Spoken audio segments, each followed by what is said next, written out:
Monsoon महासंग्राम लगातार जारी है और पक्ष और विपक्ष के बीच जो गतिरोध बीते इतने दिनों से आप देख रहे हैं वो कम होने के बजाय और ज्यादा बढ़ता नजर आ रहा है। ये हम क्यों कह रहे हैं? सबसे पहले बड़ी खबर आपको बता दें, संसद परिसर में सत्ता पक्ष और विपक्ष आमने सामने संसद परिसर में एक दूसरे के खिलाफ अब विरोध प्रदर्शन शुरू हो गए हैं। ये देखिए तस्वीरें, आपको ये नई तस्वीरें दिखा रहे हैं क्योंकि अब तक आपने देखा किस तरह से गृह मंत्री के सदन में आकर जवाब देने की मांग को लेकर बुलंद करते हुए इस मांग को ऑपोजिशन हंगामा कर रहा था और सदन के बाहर भी विरोध प्रदर्शन किया जा रहा था। अब एनडीए के सांसदों की तरफ से भी उसका जवाब दिया गया है। कहा गया है कि अगर गृह मंत्री चर्चा के लिए आएंगे तो राहुल गांधी तुम भागना मत। ये सीधी तस्वीरें हम आपको दिखा रहे हैं। लोकसभा की कार्यवाही और राज्यसभा की कार्यवाही शुरू हो गई। मैंने पहले भी व्यवस्था दे रखी है, चाहे सत्ता पक्ष हो चाहे प्रतिपक्ष हो, प्रश्नकाल के अंदर केवल प्रश्नकाल ही होगा और इसीलिए प्रश्नकाल चलने में सहयोग करें। कई बार इस विषय पे मैंने व्यक्तिगत रूप से सदन के अंदर आग्रह किया और देश की जनता भी चाहती है सदन चले। कल बीएससी की मीटिंग के अंदर भी सभी दलों से मैंने आग्रह किया था सदन चले, सदन में चर्चा हो, प्रश्नकाल हो और महत्वपूर्ण विधेयकों पर चर्चा होना चाहिए। ये विधेयक देश और राष्ट्र के साथ बहुत बड़े परिवर्तन लाने के विधेयक होते हैं। इस पे अच्छी चर्चा संवाद होना चाहिए। लेकिन कल बीएससी की मीटिंग में भी आग्रह किया, आज फिर आग्रह कर रहा हूं कि जिस विषय पर आप छात्रों के विषय पर मांग कर रहे थे, सरकार संसदीय कार्य मंत्री ने कल बीएससी की बैठक में स्पष्ट रूप से कहा कि गृह मंत्री इस बात पर जवाब देने को तैयार हैं। सदन सरकार चलाए, सरकार और प्रतिपक्ष दोनों मिलकर सहमति बनाओ, सदन चलना चाहिए। आपकी जो प्रमुख बातें थी, प्रमुख मुद्दा था छात्रों की मांग और गृह मंत्री जवाब दे या चर्चा में भाग ले। सरकार ने इसमें सहमति दर्ज कराई है। अब आप चलाएं, और मुद्दों पर भी चर्चा होगी, लेकिन एक एक मुद्दों पर सदन तो चले ना। आप सहयोग करो, ये संसदीय मर्यादाओं के अनुरूप नहीं है। सदन के अंदर तख्तियां बैनर लेकर आना, दुनिया का सबसे बड़ा लोकतंत्र भारत है। मेरा आग्रह पूर्वक रहता है कि तख्तियां लेना बंद करें, चर्चा और संवाद करें, बातचीत करें। आप सहयोग करें, मेरा आपसे आग्रह है, सदन चलाने में सहयोग करें।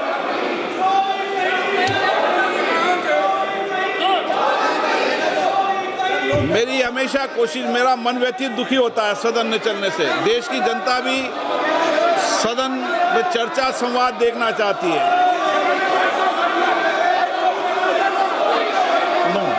आप सहयोग करें। आप सदन नहीं चलाना चाहते, सदन बाधित करना चाहते हैं, सदन की कार्रवाई आज 2 बजे तक के लिए स्थगित की जाती है। आज की कार्यसूची में के लिए स्थगित करना पड़ा है, यानी जो प्रश्नकाल है, जो शून्यकाल है, वो एक बार फिर हंगामे की भेंट चढ़ता हुआ नजर आ रहा है। बार बार ये अपील की गई लोकसभा स्पीकर ओम बिरला की तरफ से विपक्षी सांसदों को कि आप सदन चलने दें, और जो डिमांड की जा रही थी विपक्ष की तरफ से कि गृह मंत्री जवाब दें, तो सरकार की तरफ से इस बात को लेकर अवगत कराया जा चुका है सदन को कि गृह मंत्री अमित शाह जवाब देने के लिए तैयार हैं सदन के भीतर। फिर आप हंगामा क्यों कर रहे हैं? हंगामा नहीं होना चाहिए, सदन को चलने देना चाहिए। हंगामा इसके बाद भी जारी रहता है और लोकसभा की कार्यवाही को 2 बजे तक के लिए स्थगित करना पड़ा है। दिनेश गौतम हमारे साथ मौजूद हैं। दिनेश, आज तो कुछ उम्मीद थी कि प्रश्नकाल जो है वो चल पाएगा, सदन की कार्यवाही जो है वो चल पाएगी, क्योंकि यहां पर एक बड़ा बदलाव सत्ता पक्ष के रुख में भी देखने को मिला। गृह मंत्री से लगातार जवाब मांगा जा रहा था, गृह मंत्री अब जवाब देने के लिए तैयार हैं, ये कहा गया। उसके बावजूद भी हंगामा जारी रहा। जी, क्योंकि स्थगन का नोटिस दिया जा रहा है विपक्ष की तरफ से, कांग्रेस की तरफ से।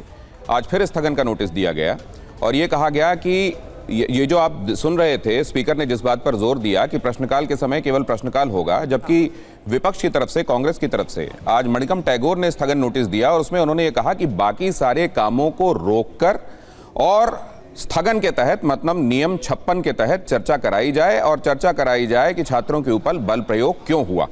और जाहिर है इसी बात, और कल आप देख रहे थे जैसे आज मणिकम टैगोर ने दिया, कल केसी वेणुगोपाल ने इस बारे में नोटिस दिया था। उन्होंने स्थगन का नोटिस देते हुए कहा था कि चढ़ावा चोरी के संदर्भ में सुप्रीम कोर्ट के एक जज के निगरानी में समिति बनाई जाए और इसकी जांच कराई जाए। तो कुल मिलाकर स्थगन के नोटिसेस दिए जा रहे हैं और विपक्ष की स्ट्रैटेजी ये है कि जैसे ही सदन का कामकाज शुरू हो वैसे ही स्थगन के तहत पहले सारे काम रोककर इस पर चर्चा कराइए, इस तरह का जोर दिया जाए।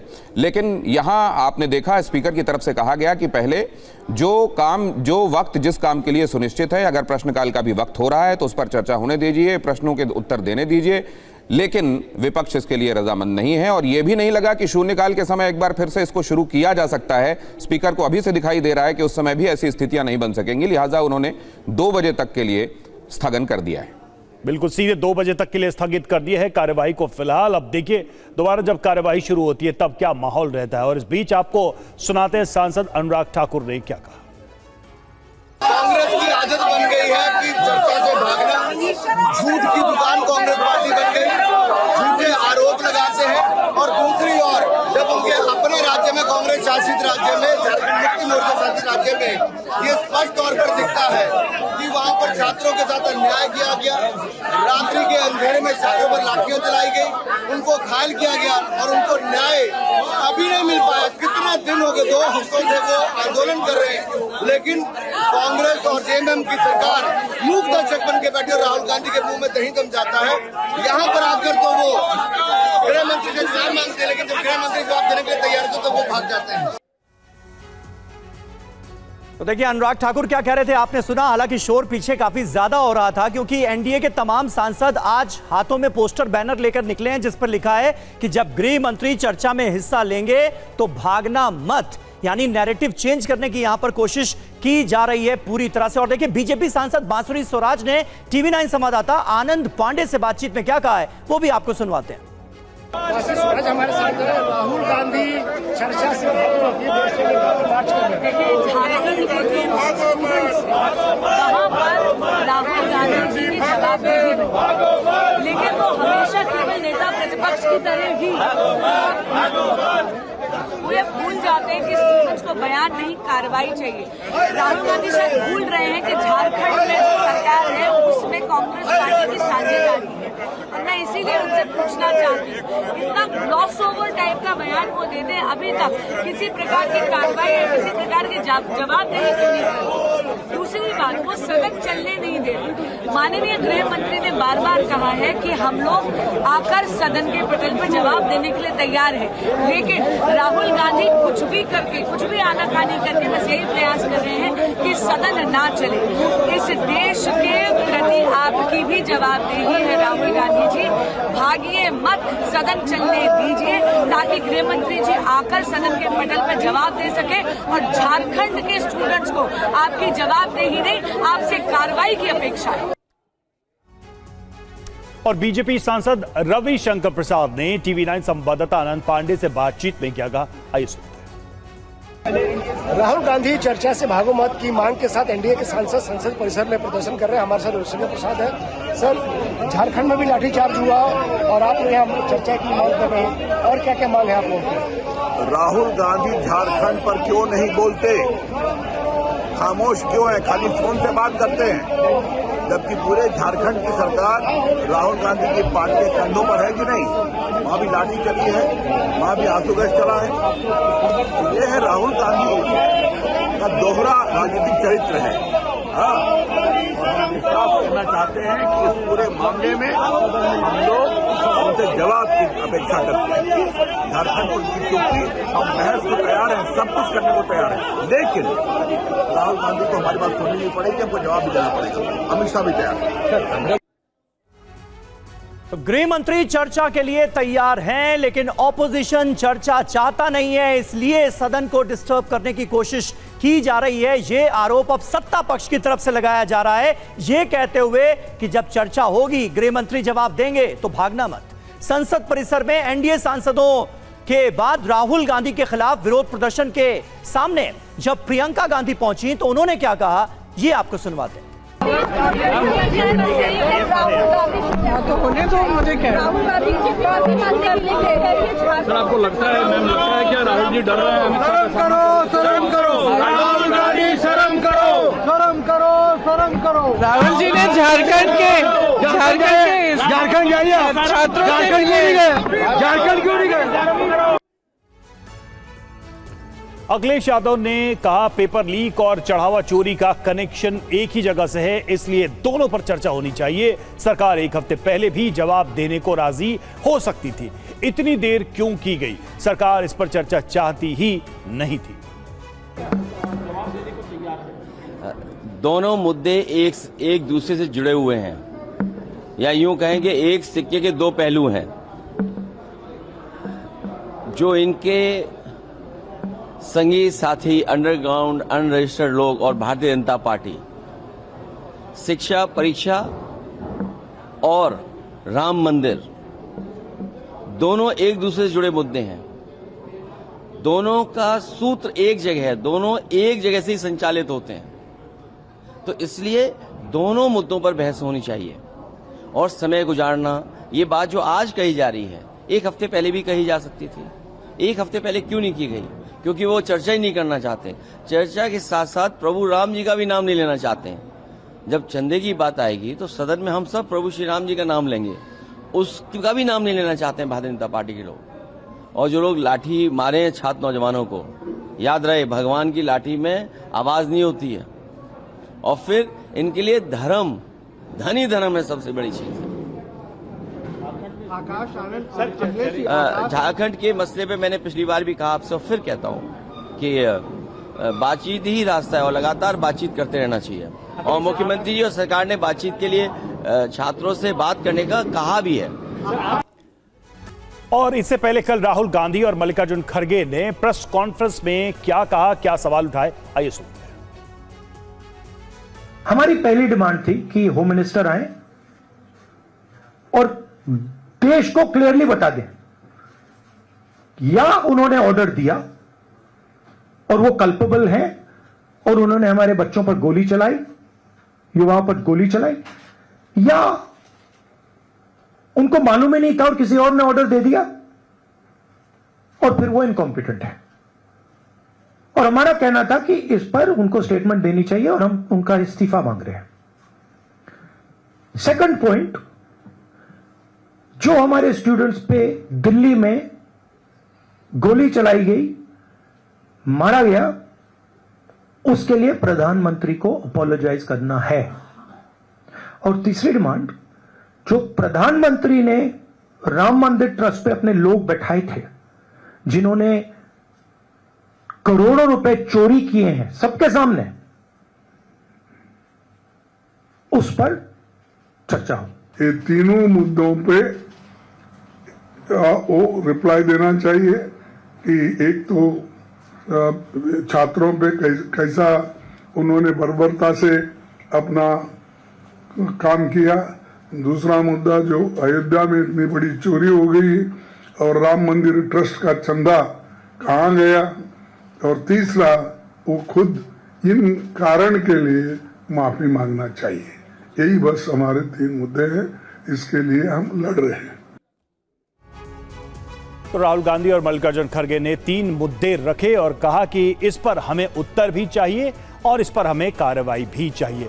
दिनेश हमारे साथ जुड़े। दिनेश, साफ साफ दिखाई दे रहा है कि ये तीन मुद्दे कांग्रेस छोड़ने वाली नहीं है।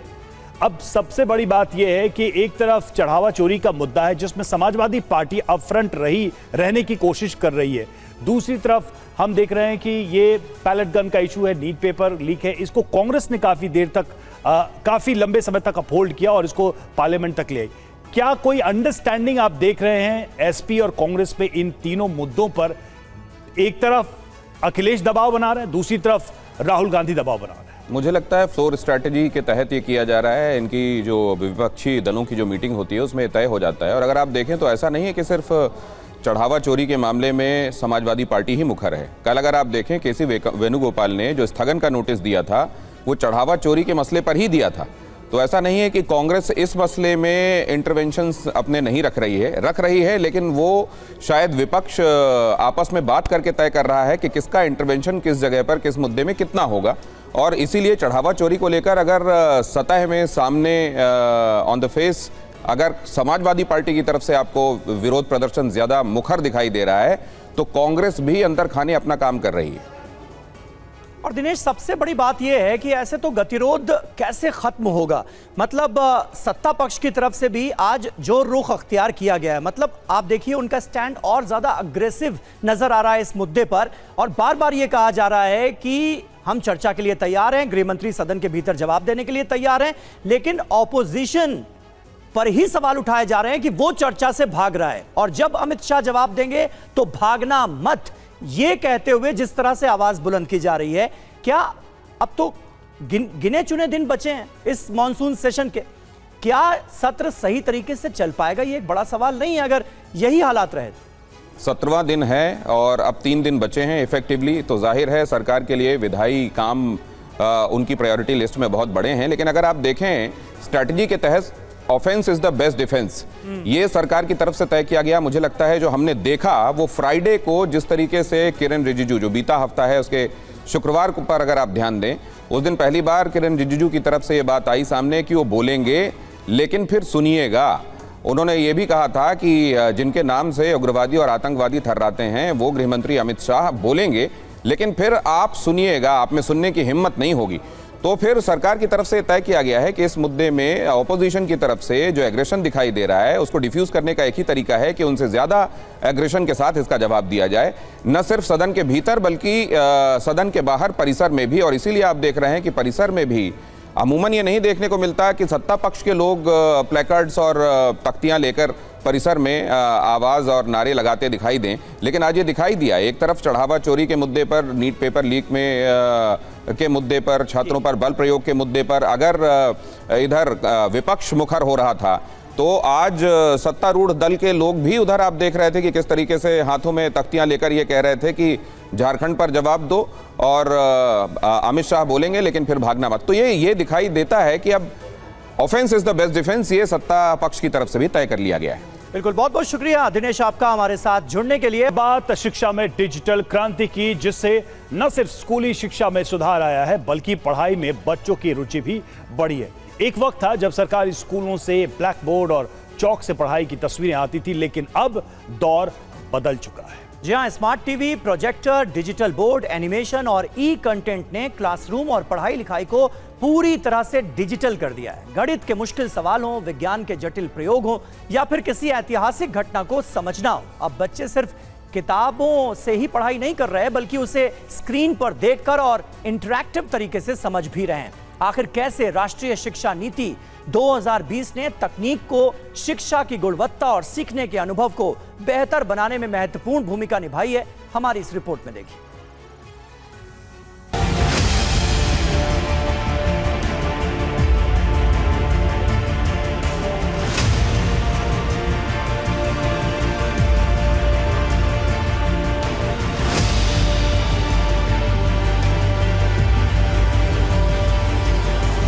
भारत के स्टूडेंट्स को अब आधुनिक शिक्षा मिलनी शुरू हुई है।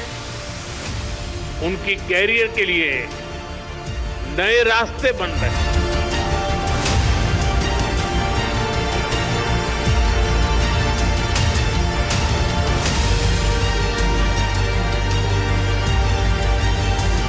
एक और हम एजुकेशन इंफ्रास्ट्रक्चर को मॉडर्नाइज कर रहे हैं, साथ ही शिक्षा व्यवस्था को भी आधुनिक जरूरतों के हिसाब से ढाला जा रहा है।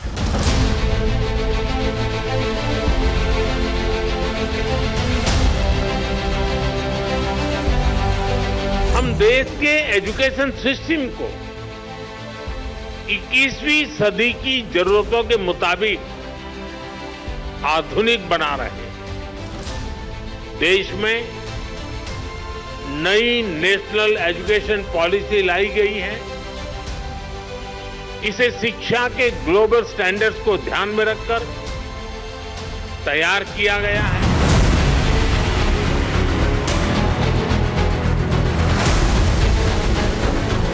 कभी सरकारी स्कूल की पहचान सीमित संसाधनों वाली कक्षाओं से होती थी, लेकिन पिछले एक दशक में यह तस्वीर तेजी से बदल रही है।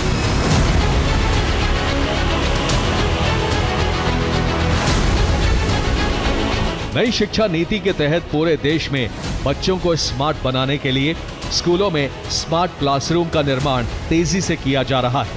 अब क्लासरूम में ब्लैक बोर्ड की जगह स्मार्ट स्क्रीन ले रहे हैं। प्रोजेक्टर, इंटरनेट और किताब के अध्याय को समझाने के लिए वीडियो, एनिमेशन और डिजिटल कंटेंट पर जोर दिया जा रहा है। हम देश के एजुकेशन सिस्टम को 21वीं सदी की जरूरतों के मुताबिक आधुनिक बना रहे हैं। देश में नई नेशनल एजुकेशन पॉलिसी लाई गई है। इसे शिक्षा के ग्लोबल स्टैंडर्ड्स को ध्यान में रखकर तैयार किया गया है।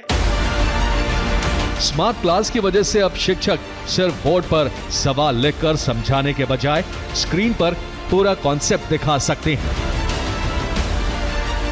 यानी पढ़ाई अब सिर्फ सुनो और लिखो तक सीमित नहीं, बल्कि देखो, समझो, सवाल करो और करके सीखो की तरफ बढ़ रही है।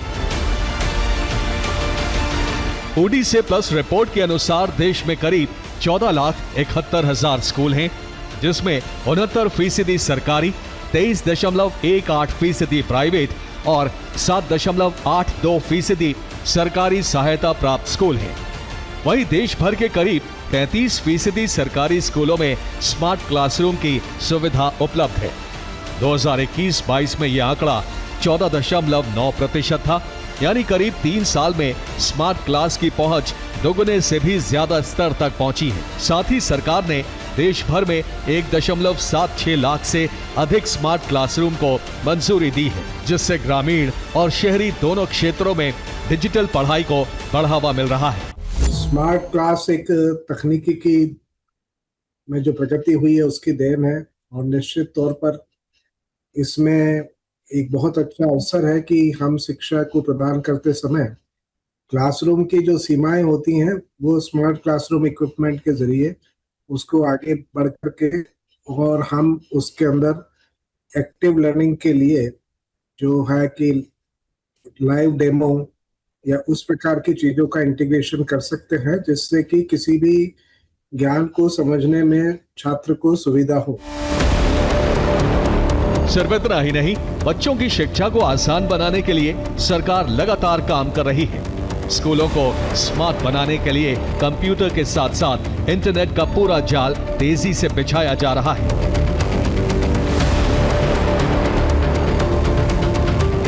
साल 2014-15 तक देश के केवल 26.4% स्कूलों में कंप्यूटर उपलब्ध थे और इंटरनेट की सुविधा तो इससे भी काफी कम, सिर्फ 9% तक सीमित थी।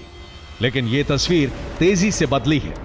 शैक्षणिक वर्ष 2025-26 में देश के 69.9% स्कूलों में कंप्यूटर की सुविधा और 67.4% स्कूलों में इंटरनेट की सुविधा उपलब्ध है। यानी डिजिटल इंफ्रास्ट्रक्चर का विस्तार सिर्फ स्मार्ट क्लास तक सीमित नहीं है, पूरे स्कूल इकोसिस्टम में बदलाव आया है। दरअसल स्मार्ट क्लास की असली ताकत स्क्रीन में नहीं, बल्कि उसके इस्तेमाल के तरीके में है। एक अच्छा शिक्षक डिजिटल कंटेंट को अपनी पढ़ाने की रणनीति के साथ जोड़ता है। पहले कॉन्सेप्ट समझाता है, फिर वीडियो दिखाता है, फिर बच्चों से सवाल करता है और अंत में असेसमेंट के जरिए देखता है कि बच्चे ने कितना समझा और सीखा। बच्चों की समझ निश्चित तौर पर बढ़ेगी अगर इसको प्रभावी ढंग से इस्तेमाल किया जाएगा, तो बच्चों की समझ ही नहीं, जिज्ञासा बढ़ेगी। शिक्षा का मुख्य उद्देश्य मेरे हिसाब से यह है कि उनमें जिज्ञासा की भी वृद्धि होनी चाहिए। तो जब वो कोई चीज घटित होते हुए क्लासरूम में देखते हैं कि मान लीजिए कोई प्रयोग है, वो प्रयोग संपादित होते हुए देखते हैं और उनके मन में कोई प्रश्न उठे और वो प्रश्न वो शिक्षक से पूछें और शिक्षक उसी प्रेजेंटेशन के दौरान उनके प्रश्नों का जवाब दे तो निश्चित तौर पर छात्रों को अधिक फायदा होगा। अगर राज्यवार स्मार्ट क्लासरूम की बात करें तो केरल, पंजाब और दिल्ली जैसे राज्य डिजिटल बुनियादी ढांचे में सबसे आगे हैं। केरल में 100% स्कूलों में स्मार्ट क्लासरूम की सुविधा उपलब्ध है। चंडीगढ़ में 93.5% स्कूलों में स्मार्ट क्लासरूम उपलब्ध है, जो प्रतिशत के मामले में केरल के बाद दूसरे स्थान पर है। पंजाब में 81% स्कूल स्मार्ट बन चुके हैं। दिल्ली में 74% स्कूलों में स्मार्ट क्लासरूम चल रहे हैं। वहीं गुजरात में 61.3% स्कूलों में स्मार्ट क्लासरूम की सुविधा है। स्मार्ट क्लासरूम की वजह से अब शिक्षा के क्षेत्र में क्रांतिकारी बदलाव आ रहे हैं। बच्चों के कंधों से किताबों का बोझ कम हो रहा है। अब ग्रामीण क्षेत्रों से लेकर सुदूर इलाकों में पढ़ रहे बच्चों को स्मार्ट शिक्षा दी जा रही है। उन्हें स्मार्ट बनाया जा रहा है, जिसका असर यह हुआ है कि छात्रों के नामांकन में औसतन 22% की वृद्धि दर्ज की गई है। एनिमेटेड वीडियो और 3D विजुअल से पढ़ाई आसान और दिलचस्प हुई है, जिसने अभिभावकों का भरोसा बढ़ाया है। डिजिटल गतिविधियों के कारण स्कूलों में बच्चों की उपस्थिति भी सुधरी है। स्मार्ट क्लासरूम इक्विपमेंट में मैं सेम चीज को, अगर कोई डेमो जो पहले रिकॉर्ड किया गया है या कोई भी इस तरह का प्रेजेंटेशन है जो कि स्टैटिस्टिकल है, ग्राफिकल है, इमेज जिसमें है, उनके जरिए मैं चीजों को बेहतर ढंग से कम्युनिकेट करके और छात्रों को समझा सकता हूँ। तो ये स्मार्ट क्लासरूम जो है मेरे हिसाब से तो एक वरदान है। पीएम ई विद्या, दीक्षा, स्वयं प्रभा और ई पाठशाला जैसे सरकार के डिजिटल शिक्षा योजनाओं ने बच्चों की शिक्षा को नई उड़ान दी है। अब हर बच्चा न सिर्फ शिक्षित हो रहा है, बल्कि बदलते समय के हिसाब से अपने उज्जवल भविष्य का निर्माण भी कर रहा है। कुमार कुंदन के साथ ब्यूरो रिपोर्ट, TV9 भारतवर्ष।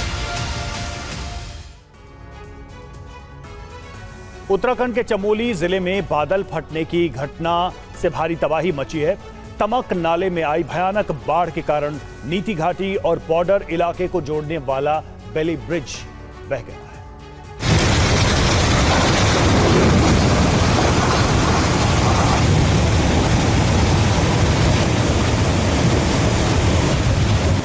तबाही, तबाही और तबाही, ये तस्वीरें रूह कपा देने वाली हैं। ये ब्रिज जाएगा, ब्रिज जाएगा, ब्रिज साइड हो।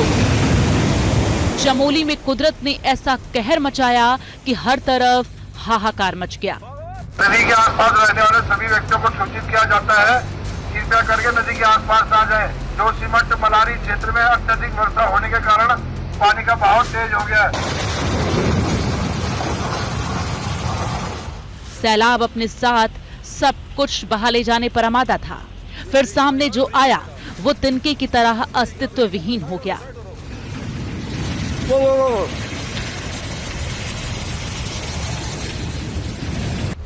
फटा बादल, हर तरफ भयावह मंजर।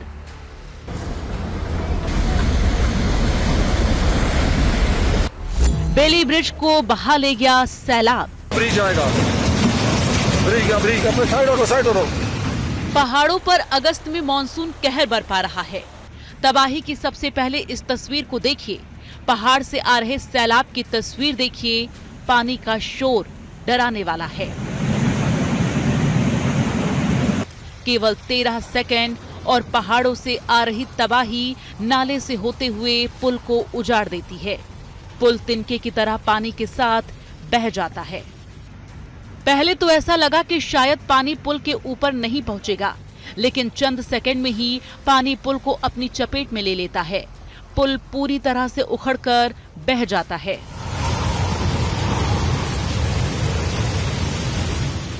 बीआरओ का भारी भरकम वैली ब्रिज ताश के पत्तों की तरह उखड़कर बहता हुआ दिख रहा है। पानी की प्रचंड रफ्तार के सामने लोहे का मजबूत ढांचा कुछ ही सेकंड्स में नेस्तनाबूद हो गया। मलबे के साथ पहाड़ों पर आई चट्टानों ने सबसे ज्यादा प्रलय मचाया। पुल के किनारे खड़ा एक जेसीबी मशीन चालक खुद को बचाने का समय नहीं मिला। आप इन तस्वीरों को देख सकते हैं। जेसीबी मशीन चालक ने खुद को बचाने की कोशिश की, कुछ दूर तक भाग सका, लेकिन पानी की रफ्तार विजयी रही और जेसीबी को अपने आगोश में ले लिया। वहीं बगल में एक पिकअप भी खड़ी थी, लेकिन पिकअप चालक होशियार था, वो गाड़ी को छोड़कर भाग गया, जिसकी वजह से उसकी जान बच गई। लेकिन सैलाब पिकअप गाड़ी को पल भर में अपने साथ बहा ले गया। पुल टूटने और पानी का रौद्र रूप देखकर किनारे पर खड़े लोगों के बीच अफरा तफरी मच जाती है और वो जान बचाने के लिए ऊंचाई वाले इलाकों की तरफ भागते हैं। कुछ लोग इस खौफनाक मंजर को अपने मोबाइल कैमरों में रिकॉर्ड भी कर रहे हैं। अब आपको दिखाते हैं एक और खौफनाक तस्वीर। देखिए, पुल के ऊपर से कार गुजर रही है। कार के गुजरने से सिर्फ 13 सेकंड बाद पानी का सैलाब पुल पर पहुंच जाता है। सोचिए, अगर चंद सेकंड की देरी होती तो फिर ये कार भी पानी की चपेट में आ जाता। दरअसल नाले का जलस्तर अचानक तेजी से बढ़ा और अपने साथ भारी मात्रा में पानी और मलबा लेकर आया। देखते ही देखते नाले ने विकराल रूप धारण कर लिया। पानी के साथ बहकर आया मलबा तमक वैली ब्रिज के ऊपर जा पहुंचा। वहाँ पे एक बेली ब्रिज था जो कि बह गया और बीआरओ के अधिकारी और कर्मचारी वहाँ पे थे, आसपास ही थे। तो उसमें बीआरओ की गाड़ी है, कैंपर था, वो ड्राइवर भी था, लापता हो गए हैं, उनकी खोजबीन की जा रही है। और वहाँ पे हमने इसको के लिए हम लोगों ने एनडीआरएफ की जगह पे टीम भेज दी गई है। असलार और टीम चली गई है मौके के लिए। तो साइड जो है, पुल के साइड जो है कोई 16-15 गाँव पड़ते हैं मेरे, वहाँ पे जो है उनकी सुविधा के लिए स्टोर कराने के लिए जल्दी प्रयास कर रहे हैं कि कल तक हम लोग जो यहाँ पे दोबारा स्टोर करके व्यवस्था कराया जाए। मैं इस विषय में निरंतर संपर्क में हूँ बीआरओ से।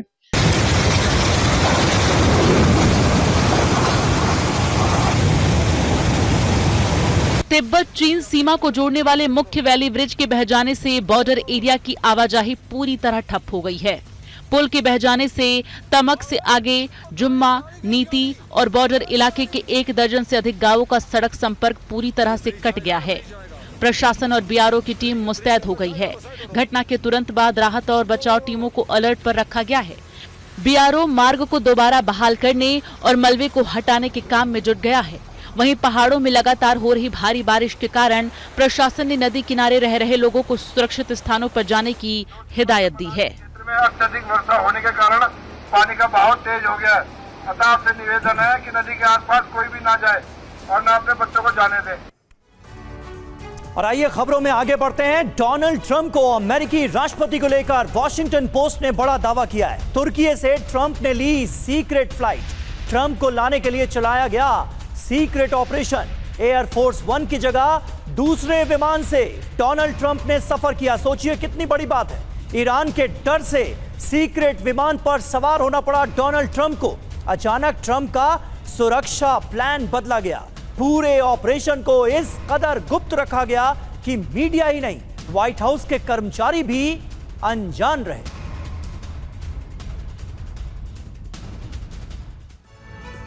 तो तुर्की में ट्रंप को बड़ा खतरा था और तुर्की दौरे पर राष्ट्रपति ट्रंप को ईरान से खतरा था, यह दावा किया गया है। तुर्की से सीक्रेट सेफ्टी ऑपरेशन के तहत ट्रंप को लाया गया। तुर्की से ब्रिटेन रवाना होते समय अचानक सुरक्षा प्लान बदला गया। अपने एयरफोर्स 1 से अंकारा एयरपोर्ट से नहीं लौटे ट्रंप। खबर मिली एयरफोर्स 1 में जाने से खतरा हो सकता है और दिखाया गया कि ट्रंप एयरफोर्स 1 में सवार हो रहे हैं। कैटरिंग ट्रक की आड़ में ट्रंप को दूसरे विमान तक पहुंचाया गया। असल में एयरपोर्ट पर ट्रंप C-32A सैन्य विमान में सवार हुए। अंकारा एयरपोर्ट से दोनों विमानों ने एक साथ उड़ान भरी थी। एयरफोर्स 1 को भ्रम पैदा करने के लिए इस्तेमाल किया गया। C-32A सैन्य विमान से अंकारा एयरपोर्ट से ट्रंप लंदन पहुंचे थे और ट्रंप जुलाई में नाटो शिखर सम्मेलन के लिए तुर्की के अंकारा गए हुए थे।